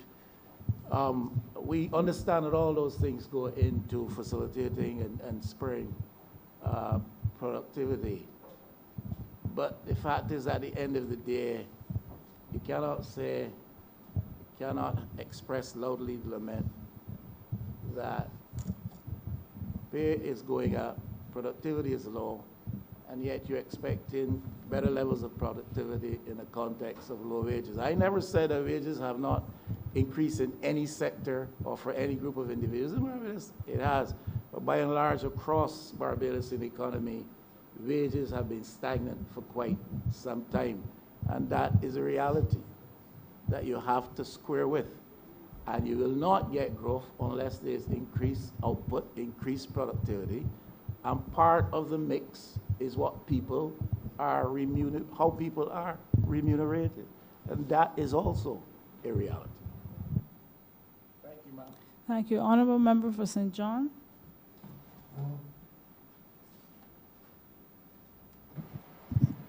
Thank you, Madam Chair.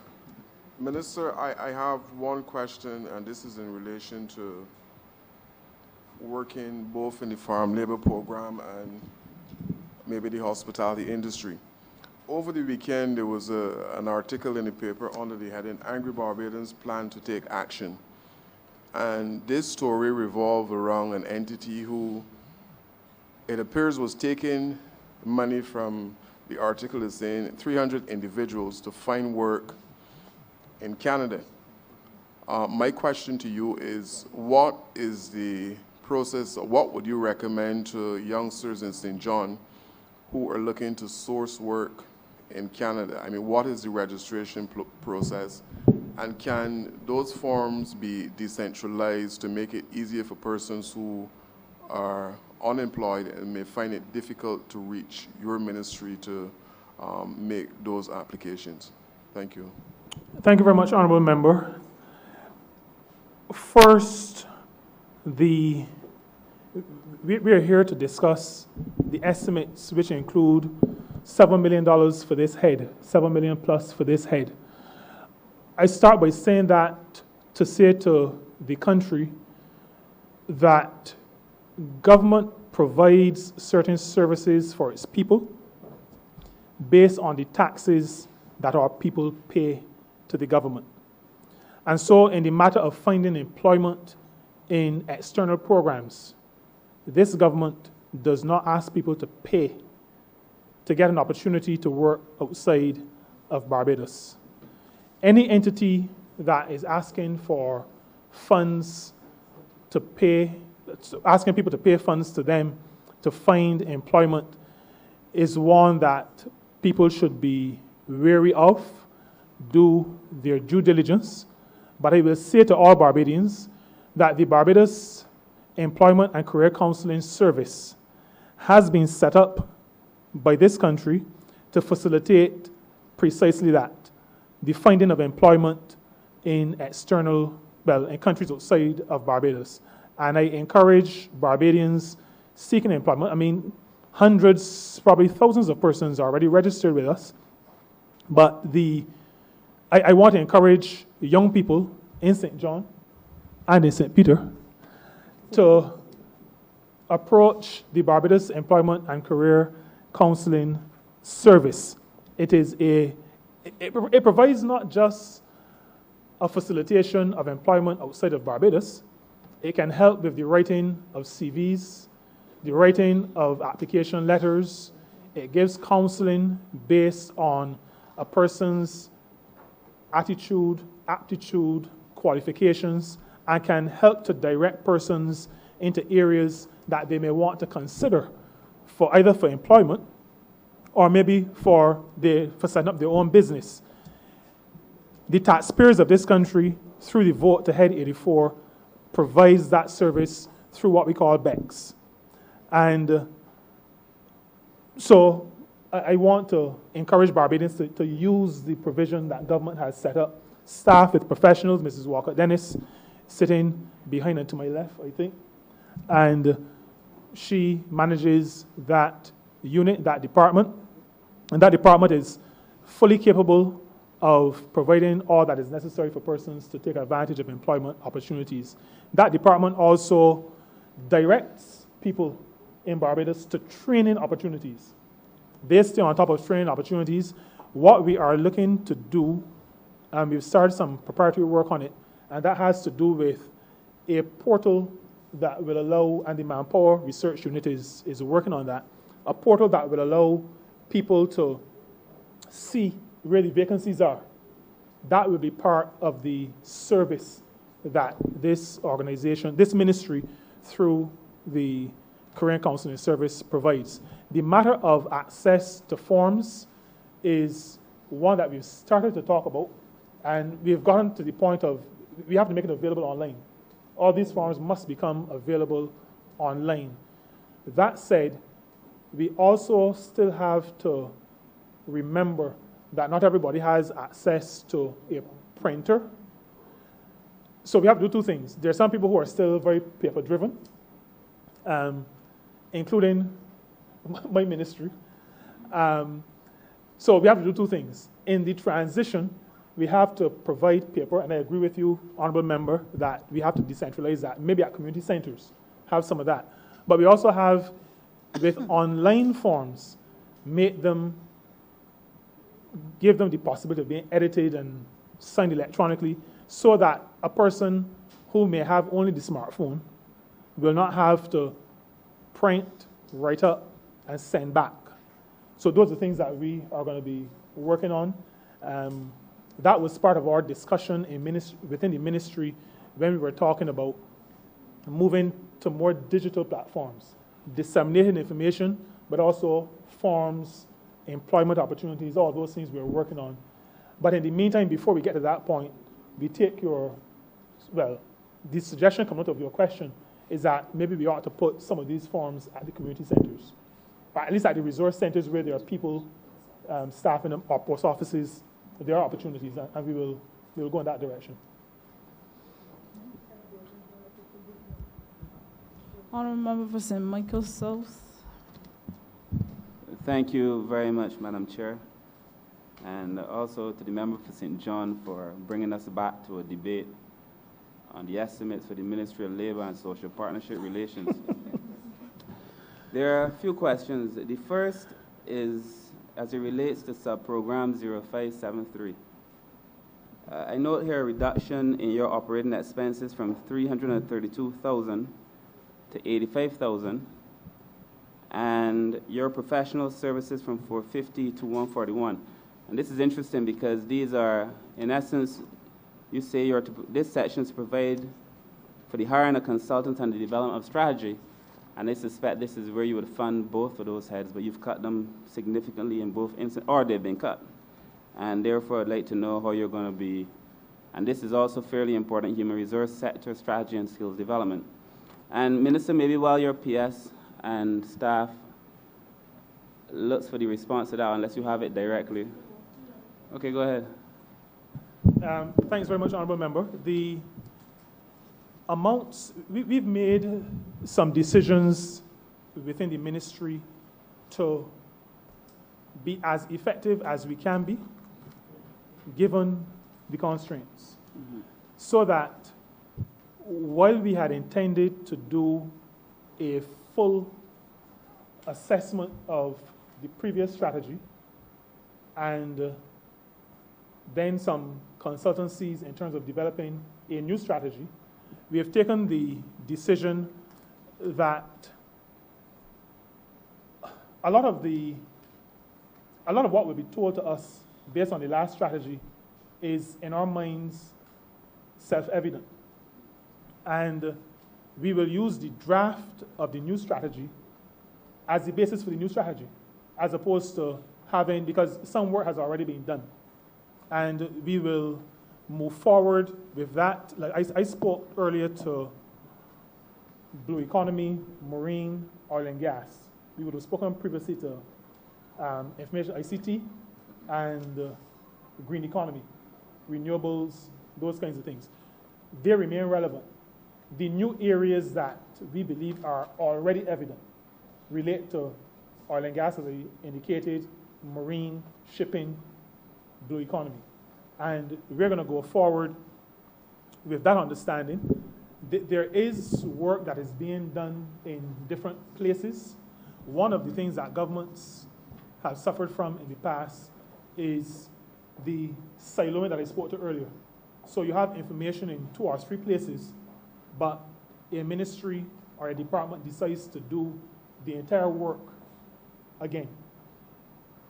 There's information available already within government, but there's already a lot of research work being done by international organizations that can help to inform us. The other thing is that in conversations with the minister responsible for economic affairs, there could also be assistance that we can get. Now, from our perspective, ILO is willing to assist, but there's also other possible sources of either funding or TA, technical assistance, that we can tap into to achieve the objective. And as a ministry, we have taken the view that we really have to leverage relationships to get what we want done.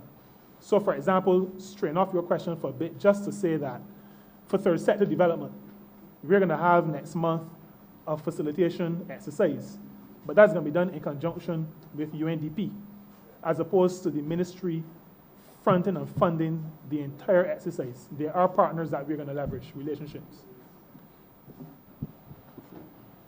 Thank you, Minister. I'm happy to hear that the work of your ministry clearly then is not being compromised, but that you found an innovative way to proceed.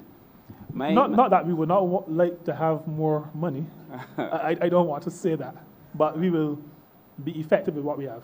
I'm sure you've just sent shudders down the spine of the 2 honorable members who sit to my left.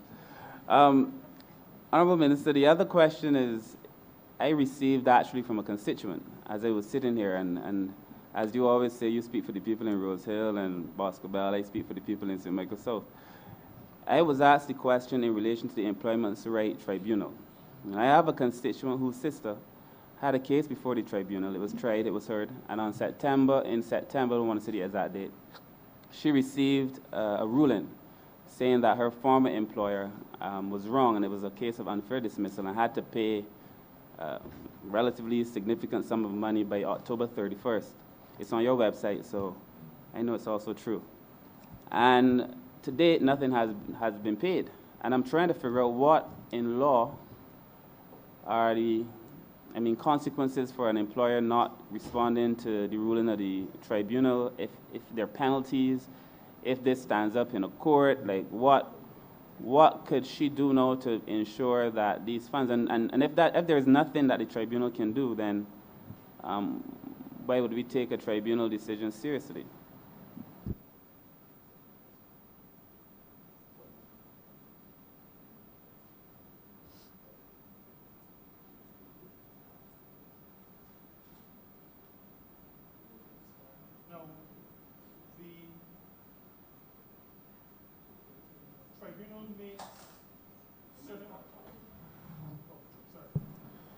The tribunal makes orders, which is what you would have seen, and specifies the quantum after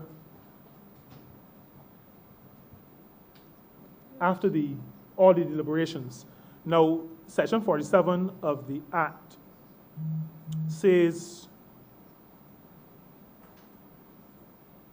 where the tribunal makes an order or award in respect of the payment of a sum, and the chairman or deputy chairman of the tribunal certifies that the order or award has been so made, and specifies the terms of the order or award in the certificate, the order or award is enforceable as if it were an order made by a magistrate's court in civil proceedings.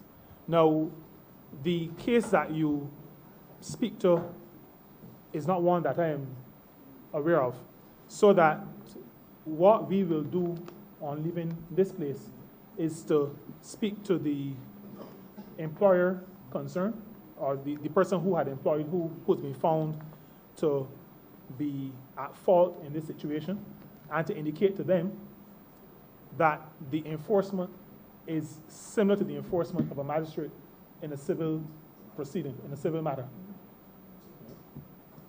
So it is enforceable. In other words, civil matters, bailiffs, those kinds of things, just as a magistrate in a civil court can enforce, the tribunal can enforce. Thank you, Minister. I look forward to you investigating on behalf of my constituent. Yes, no I more certainly questions, will. Madam Chair. What happens in the case when the employer is a government entity? Because they have a few constituents that would have won cases, not necessarily employment rights tribunal, but would have won cases for injury on the job or anything, and 10 years have gone and not a cent. Sorry, I forgot I have kept this on. No, matters that relate to government, we came to office to serve the people and found a whole large number of these matters. I am not as able to respond to you as the Honorable Attorney General would be, but I would say that we have started the process of settling some of these long outstanding. Whenever they come to cabinet, everybody feels terrible because governments have allowed, and the last government in particular, these matters to fester, to stay outstanding for a really, really long time.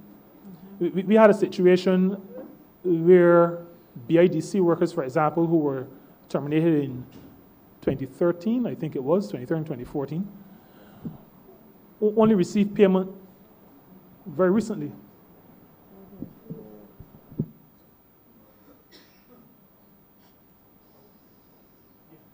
But what I was saying is that government has seen a lot of these long-standing matters, and those, because you were speaking specifically to especially the ones in government, and has started the process of settling those matters. Okay. I see no further questions. I just have one thing I'm interested in. Could you please enlighten me on the role of the labor with respect to the HIV AIDS prevention and control. I'm a little lost on that one. There's somebody. Some years ago, in every ministry, there was established when the HIV/AIDS epidemic was kind of at its height. There was established departments in every ministry to help in the fight against the spread of HIV, which leads to AIDS. It is apparent that the fight has had some measure of success. While you see in the head, or a subhead, HIV/AIDS program, that program now goes beyond HIV and AIDS. And I would say to you that the admin officer who is responsible, Ms. Farley, who's responsible for this area, is also the officer who has done significant work on the discrimination legislation. So that coming out of HIV and AIDS, the epidemic, the stigma, the discrimination, the evolution of that department places us now in the position where that department has worked hard to develop legislation, well, a bill, proposed legislation, that will speak to discrimination, not just as it relates to medical matters, but as it relates to all matters in the area of workplaces. We've also made a policy decision within the ministry to expand on the medical side the remit of that department, not just to HIV and AIDS, but to chronic non-communicable diseases as well. We've been very clear, though, that we will not take our eyes off of HIV and AIDS, because often what happens is that when you broaden or you change the thing that you had under control becomes a problem again. So we're not going to do that. The other thing that that department, headed by Ms. Farley, is doing is, again, to do with the broadening. Government has, in either late 2018 or early 2019, approved a national workplace wellness policy. And that national workplace wellness policy is based on a number of pillars, 7, 9, I don't remember the number of pillars, but pillars that include physical health, but not limited to physical health, emotional, spiritual, psychological, etc. And that department, which is styled in terms of its name, HIV/AIDS, is responsible for rolling out the National Workplace Wellness Policy, working in close collaboration with the Ministry of Health and Wellness, where overall wellness is located in terms of government allocations of responsibilities. So a much wider remit than the name suggests. Thank you. There being no further questions, I ask you to submit in 10 minutes. I'll move the head. All right, I'm not sure what to say in summary that hasn't been said before. I would use this opportunity, Madam Chair, to thank a relatively small but very hard-working team in the Ministry of Labor and Social Partnership Relations. All the people you see behind me work hard. And that includes, sorry, the ones beside me as well, including the one to my right. They all work very hard. I'm not saying to you, Madam Chair, that I have a ministry where nobody shirks, but all the people you see in here are people who work hard with limited people resources, sometimes limited funding, but they find innovative ways. My permanent secretary is supporting me today. She is wearing on this, the 20, whatever day, you would see lime green as part of her attire, and that speaks to the level of support that we enjoy. But we work as a team, and we have been able to accomplish quite a bit. We recognize, though, that this is not time to rest on our laurels. There's a lot of work to be done as it relates to ensuring that all Barbadians recognize the dignity of work, that they're afforded the opportunities for training and development, that the country understands where we're going and what the skills are and what the skill sets are that are going to be needed for the future, for our future development. We recognize that we encourage people to do the right thing, especially employers, but also workers. We also recognize that we have to buttress all of that with a good, strong legislative framework, and we will continue to do that. We recognize the importance and the work of the third sector.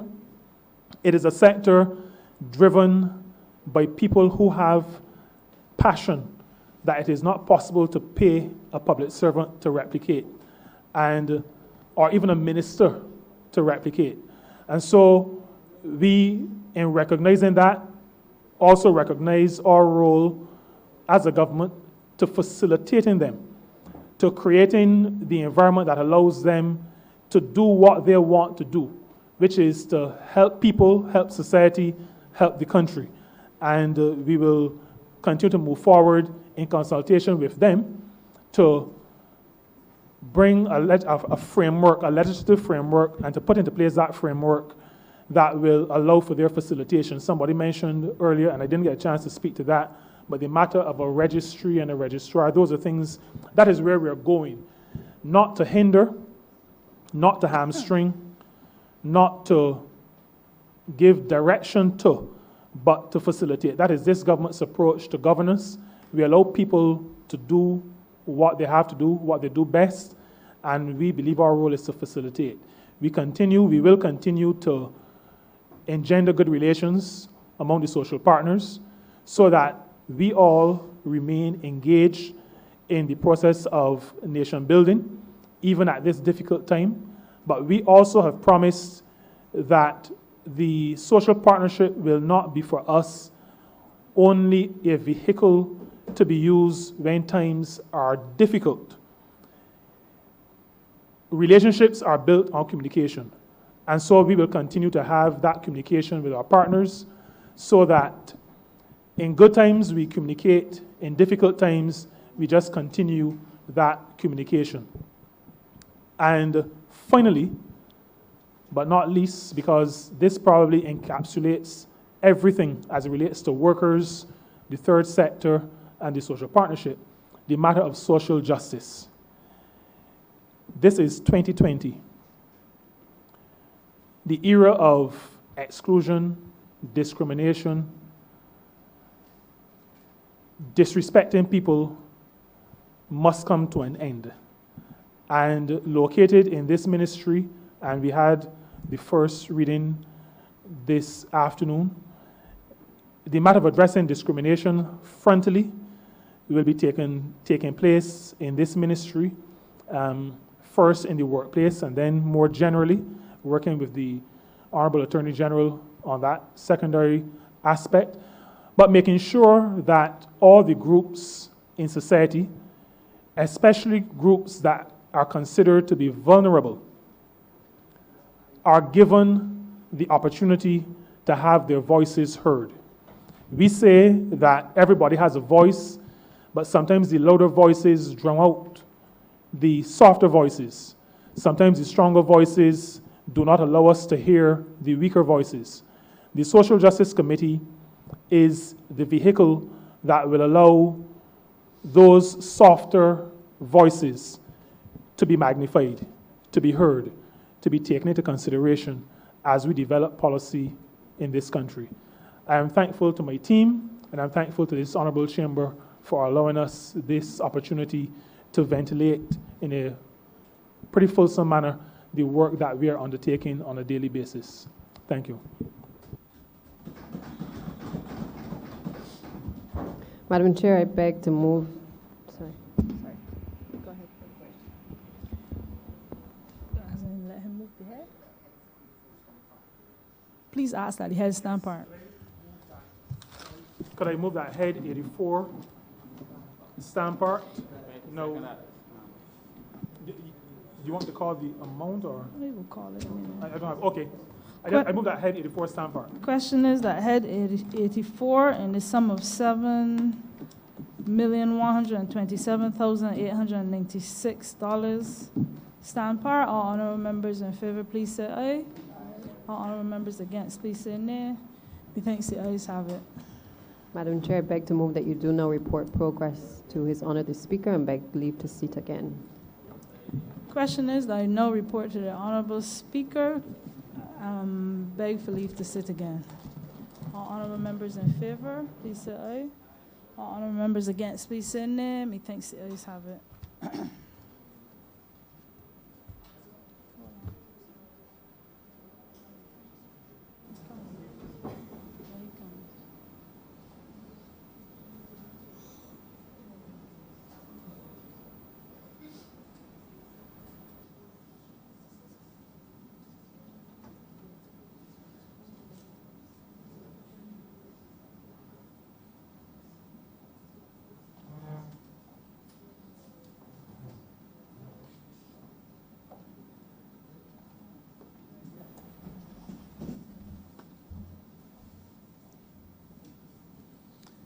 Chairman of committee has reported progress and asks for leave to sit again. Mr. Speaker, I beg to move the suspension of the sitting until 4:50 p.m. The question that this honorable chairman stands suspended until 4:50 p.m. All those honorable members in favor, please say aye. Those against, please say no. We think the ayes have it. This honorable chairman stands suspended until 4:50 p.m. That's what